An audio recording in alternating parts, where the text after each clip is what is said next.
지금 또 본회의장에서 필리버스터 한창 하고 있지 않습니까? 이게 바로 전국민 25만 원 지원법, 이게 민생회복지원금 특별조치법인데 뭐 국민의힘에서는 현금 살포법 이렇게 얘기를 하기도 하고요. 근데 실제로 현금은 아니죠. 지역 상품권, 지역 사랑 상품권 형태로 전 국민에게 지급한다는 민주당이 당론 채택해서 어제 본회의에 상정한 법안입니다.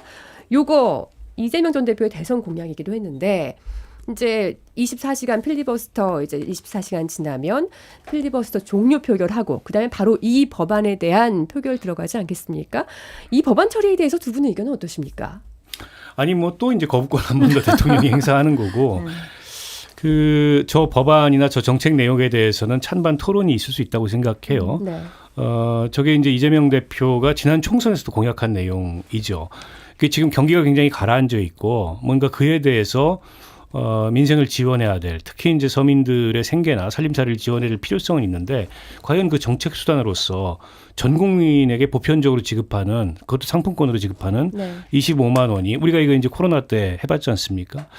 그때는 현금이었고. 예, 적절한 수단이냐에 대해서 찬반 양론이 있을 수 있다고 네. 생각합니다. 개인적으로 저는 13조 원의 재정을 투입해야 되는 그런 정책인데 13조 원이나 재정을 투입할 만한 효과가 나올까에 대해서 부정적이에요. 네. 그리고 저렇게 지원하기보다는 오히려 선별 지원을 해야 된다 이런 생각을 갖고 네. 있는데 근데 문제는 토론을 안 해요.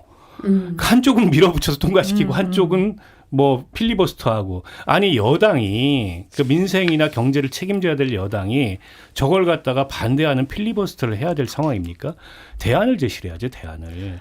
오히려 그 대안 법안을 내놓고 이걸 가지고 토론하자고 해야 되는데 그게 아니고 이재명포 공약은 우리는 무조건 못하고 저건 다 파퓰리즘이고 우리는 무조건 반대한다 해가지고 저걸 필리버스터를 할 그 내용이냐고요. 이를테면 무슨 뭐 그 특검법에 대해서 필리버스터를 한다. 그건 그럴 수 있어요. 정치적으로 반대하는 거니까. 근데 이건 그 내용이 아니잖아요. 민생법안이고 이거에 대해서는 얼마든지 그 찬반 양론을 가지고 토론을 해서 대안을 만들 수 있는 건데 저런 것까지 필리버스터를 하고 또 한쪽에서는 저걸 그냥 일방 통과시키고 도대체 우리 국회가 어디까지 가려고 이런 상황이 계속 반복되나 싶습니다. 그러니까 경제의 어려움, 민생의 어려움, 그다음에 소상공인들의 어려움을 결국 여당이 더 걱정을 해야 될 건데 대안을 내놓지 않고 반대만 하느냐 지금 이 지적이시잖아요. 어떻게 생각하십니까? 아니 그래서 현금을 살포하지 않고 이제 지역 상품권으로 해가지고 한다는 건데 전 국민에게 25만 원을 살포한다라는 거는 정치적 의도가 있죠. 본인이 지금 대권을 의도하고 있고 그런 네. 여러 가지 복선이 있는 거는 사실이에요. 그렇기 네. 때문에 여당에서도 지금 말씀하신 대로 지역 사랑 상품권에 더해서 꼭 필요한 사람에게 그러면은 25만 원이 아닌 액수를 느리다 하더라도 필요 없는 사람에게까지 25만 원을 보편적으로 준다는 건 이건 자본주의 시장 논리에도 맞지 않는 데다가 이게 무슨 이재명 주머니에서 나오는 건 아닙니다. 결국은 국민들이 낸 세금에서 나온다는 것인데 네. 이거를 단지 이재명 대표가 했기 때문에 반대한다기보다는 아마 그런 우려가 있기 때문에 정부에서도 걱정을 하고 그러는 건데 네. 그렇다면 대통령께서 아니 왜 25만 원을 줘 그럴 거면 10억 주지 100억 주지 하기보다는 네. 오히려 지역 사랑 상품권에 더해서 뭔가 그럼 선별적으로 하자라는 대안을 제시하는 것이 맞았다라고 저도 생각을 해요. 그러다 보니까 국민의힘의 조경태 의원 같은 사람들은 네. 무조건 반대만 할 것이 아니라 반대 입장에 대해서 좀 신중하자 이렇게 얘기를 하는데 25만 원어치 상품권을 전 국민에게 하는 건 파퓰리즘 맞아요. 그런데 이게 효과는 이런 겁니다. 지금 어려운데 이 민생 지원하기 위한 대안을 민주당에서 냈는데 국민의힘이 그걸 반대했다. 결론은 이게 남는 거예요. 그러니까 정무적으로도 저 필리버스터나 지금 이 법안에 대한 국민의힘의 태도는 손해를 보는 겁니다. 여당으로서는 손해보는 오히려 태도를 내용을 보이고 가지고 있는. 토론을 해서 저 법안이 가지고 있는 문제점을 지적하고 그에 대한 대안을 제시해서 이거 대안 상임위에서 제시가 토론해보자 이렇게 해야 되는데 중요하죠. 그건 전혀 하지 않고 그럼에도 불구하고 민주당이 밀어붙였으면은 그에 대해서 뭐 대통령이 거부권을 행사하거나 하는 건 맞는데 저걸 가지고 필리버스터를 한다는 거는 정부 여당이 해서는 안 되는 일이에요. 추경호 원내대표는 이게 빚내서 환심을 사자는 거냐 이렇게 비판을 하는데 또 조경태 의원은 5선 중진인데 25만 원 지원법 반대만 해서는 안 된다 이런 말 나오는 게 좀 저는 좀 신선하긴 했거든요. 민생이 얼마나 어려운지를 과연 알고 있는지에 대해서 우리가 이렇게 잘 알고 있습니다를 일단 보여줘야 되는데 마치 또 빚내서 돈 살포하는 것이냐 이렇게만 얘기를 하면은 그리고 민생 지원하자 그랬는데 정말 의원님 말씀대로 국민의힘이 반대했다. 요런 논리로 또 반박을 당할 수 있거든요. 그래서 대안 비슷한 걸 제시하긴 했어요. 대통령이. 근데 이게 뭐냐면은 이렇게 현금 지역 상품권을 주는 게 아니라 몇십 조를 해가지고 이제 구조적으로. 근데 이 구조적이라는 거는 시간도 많이 걸리고 네. 금세 피부로 와 닿질 않거든요. 근데 어쨌든 이재명 대표가 그런 제안을 했으면은 대안을 하면서 오히려 그 피부에 와서 닿을 수 있는 거.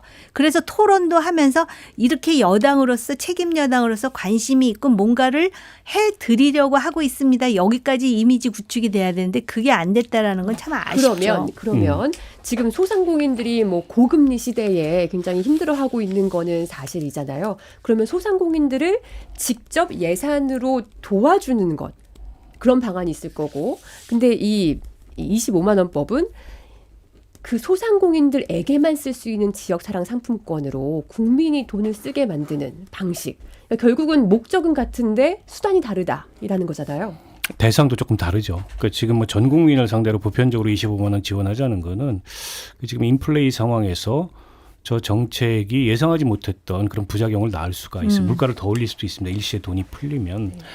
그리고 코로나 때 그 재난지원금 풀었을 때도 그 정책 효과에 대해서 설왕설래가 있어요. 별로 효과가 없었다는 진단도 있고 효과가 있었다는 그런 관측도 있어서 토론이 좀 필요한데, 문제는 야당하고 다르게 정부 여당은 이 정책 집행권을 가지고 있습니다. 그러니까 이재명 대표가 저런 제안을 하면 그 참 좋은 제안인데 그건 너무 과하니까 이렇게 그러면 추경안을 편성해가지고 이렇게 해봅시다. 이렇게 정부가 나가면 오히려 성과는 정부한테 오는 거예요. 근데 그게 아니고 저건 포퓰리즘이고 뭐 이렇게 그냥 반대만 하는 모양새가 돼버린 거죠.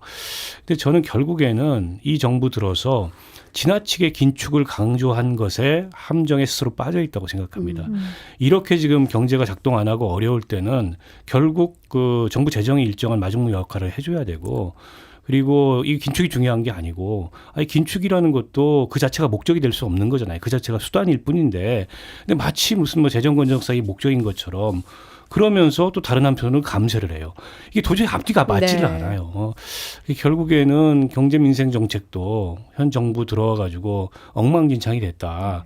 근데 이런 지적이 안 나올 수 없는 상황입니다. 사실 뭐 고물가 상황에서 긴축 재정을 해야 되는 거는 경제학적으로는 맞는 말이죠. 그러니까 지금 미국에서도 연준도 계속 금리를 그렇게 올리는 걸 낮추지 않고 있는 거잖아요. 아직 물가가 안 잡혔다고 보기 때문에. 그러나 그럼에도 불구하고 지금 말씀하신 마중물, 민주당도 계속 마중물이란 말을 쓰고 있는데, 이 경제가 돌 수 있는 마중물 역할을 해줄 수 있는 거는 뭔가 필요하다라는 건데, 지금 이 민주당이 낸 요 민생회복지원금 특별법은 좀 과하다라는 거에 두 분의 의견이 모이는 것 같습니다. 그러나 이제 그런 민생을 걱정해서 그런 걸 내놨다라는 기록은 정치적으로 자기네들에게 유리하다라고 판단을 했겠죠.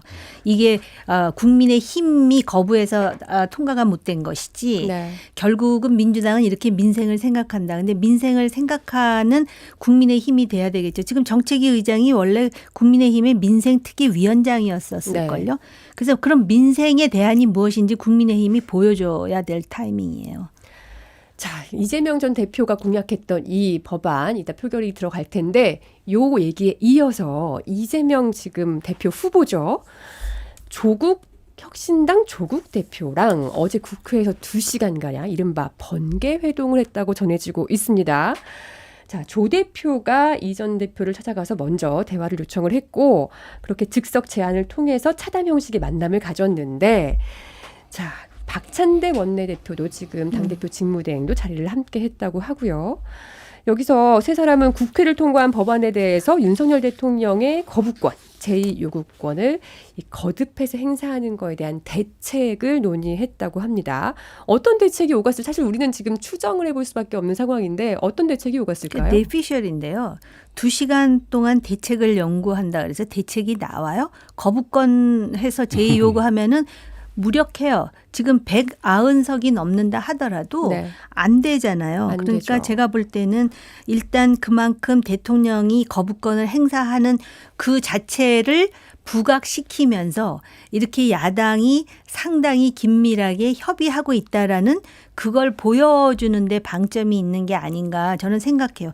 이거 그래서 대책이 뭐예요? 대책 나온 건 없잖아요. 그러니까 유일한 대책은 사실 국민의힘의 이탈표 8표를 8표, 확보하는 거. 그러니까 이게 이 국민의 민심을 잘 파악을 해야 된다고 생각해요. 여당이든 야당이든 8표를 남용했다가는 나중에 더 큰 그런 그 도전에 직면할 수밖에 없고 야당도 그러니까는 이런 식으로 표의 어떤 그 다수를 이용해 갖고 무조건 통과시키는 일에 대해서 신중해야 되는 거거든요. 그런 상황에서 어쨌든 왜 이재명 대표와 조국 대표가 만났다 그러면 사진은 되잖아요. 네. 그러니까 제가 볼 때 2시간 다 그 얘기 하지는 않았을 것 같아요. 근데 이제 뭔 얘기 했어요 하고 기자가 물어보니까 뭔가 심각한 얘기를 한 것으로 비춰줘야 되는 거 아닙니까? 그러니까 이 거부권을 남발하는 거에 대해서 우려를 표명하고 대책을 얘기했어요. 대책이 어디 있어요? 그 8표 얘기. 네. 사실 근데 양당 간의 이슈도 많지 않습니까? 민주당과 조국혁신당 사이에서도 이게 서로 협조하는 관계이기도 하지만 어쨌든 다른 별개의 당이기 때문에 또 조국혁신당은 교섭단체가 아니기 때문에 사실 민주당과는 아주 똑같이 결을 갈 수는 없는 거잖아요. 일단 교섭단체 이슈가 좀 있겠죠. 네. 그거 좀 완화해달라라는 게 조국혁신당 요구인데 민주당이 도와줘야 민주당에서는 가능한 좀 안 하고 거기도 하고. 안 해주고 어림없는 있죠. 얘기 아닐까요? 아, 안 어림없는 해줄- 얘기라고 보십니까? 안 해줄 것 그럼요. 같아요. 굳이 뭐 그렇게까지 만들어주지가 않을 것 같고 지금은 경쟁관계인 듯하지만 사실상 경쟁관계라기보다 결국 그 조국혁신당이 민주당 그늘 아래 있는 네. 이런 관계지 않습니까? 그리고 협력하는 사이고 아마 이런저런 현안들에 대해서 의견 교환하는 정도의 자리였을 것 같고요. 그리고 이제 이재명 대표 2기 체제가 열리게 되고 그리고 본격적으로 어쨌든 이 윤석열 정권과의 이제 대결 상황이 전개됐을 때 네. 향후에 어떻게 협력하자 뭐 이런 얘기를 하지 않았을까 싶은데 탄핵 얘기가 거론되지 않았겠냐 이런 관측이 일각에서는 있어요. 조국혁신당이 탄핵 그러니까 추진위원회를 조국혁신당은 굉장히 그 했잖아요. 점에 있어서 이제 선명성을 강조하고 네. 있고 민주당이 하기 어려운 얘기를 앞장서서 조국혁신당이 해나가고 있기 때문에 네. 네, 그런 관계, 그런 협력 관계에 대해서 얘기가 있지 않았겠냐. 근데 탄핵이라는 거는 사실 뭐 그 야당에서 주장한다고 될 수 있는 게 아니고 그것도 8석의 딜레마가 있죠. 네, 또 너무 제1야당이 특히 조국혁신당은 부담이 없어요. 제1야당이 아니기 때문에 제1야당에서는 모든 상황의 결론이 탄핵으로 가면 국무위원도 탄핵하고 방통위원장도 탄핵하고 그러면 이제 이게 그 소 잡는 칼, 닭 잡는 데 쓰면 안 된다고 네. 헌법상의 중요한 불신임 권한이 너무 흔해질 수도 있거든요. 때문에 오히려 민주당 내 일부에서는 이게 좀 자제해야 된다. 네. 그런 얘기, 특히 대통령 탄핵 네. 얘기는 그런 목소리가 나오는 게 아닌가 싶습니다. 지금 박원석 전 의원님이랑 똑같은 취지의 말을 정성호 의원도 얘기를 했습니다. 정성호 의원은 정말 친명계 좌장이라고 불리잖아요. 뭐 사법연수원 동기고 이재명 전 대표와 거의 뭐 수십 년 함께한 찐친 절친인데 이 정성호 의원도 연일 대통령 탄핵이 거론되는 거에 대해서 굉장히 신중해야 된다 이런 말을 했거든요. 사실은 정성호 의원이 저런 말을 하는 게 이재명 대표에게 도움이 돼요. 왜냐하면 친명계 좌장인데 매우 신중하고 합리적인 발언을 한다. 근데 제가 볼 때는 과연 이재명 대표와 정성호 의원의 관계가 옛날 같을까? 라는 의문이 들어요. 지난번 네. 국회의장 후보 뽑을 때 이후로. 제가 아까 말씀드렸잖아요. 정치라는 거는 공공선을 추구한다고 얘기하지만 권력이라는 그러한 그 변수 내지는 단위가 있기 때문에 네. 그리고 그 과정에서의 사람의 감정이라는 게 시시각각 변하기 때문에 정성호 의원의 말은 100번 옳은 거지만 그 저변에는 그런 일련의 관계의 어떤 그 뭐랄까 그 보이지 않는 그런 그 실금 같은 거 이런 거가 이렇게 간파가 돼요. 그래도 몇 주 전에 둘이 식사는 했다고 하더라고요. 아니 밥이야 하루 세 끼 먹는 건데 먹어야죠. 저는 일종의 레드팀 역할을 하고 있다고 보고요. 네. 그게 약간 의도하지 않은 혹은 무언의 역할 분담 같은 네. 관계가 아닐까 싶어요. 그러니까 아마 두 사람이 그렇다고 해서 멀어질 수 있는 관계도 아니고 네. 그러나 정성호 의원은 또 정성호 의원의 스타일이 있고 그동안에 당에서 해왔던 포지션이 있기 때문에 네. 그 포지션을 가지고서 일종의 리드팀 역할을 하고 이제 이재명 대표나 당이 확장성을 갖도록 하는 네. 내 나름의 역할을 하겠다. 이렇게 본인의 역할을 정리한 게 아닌가 싶습니다. 네.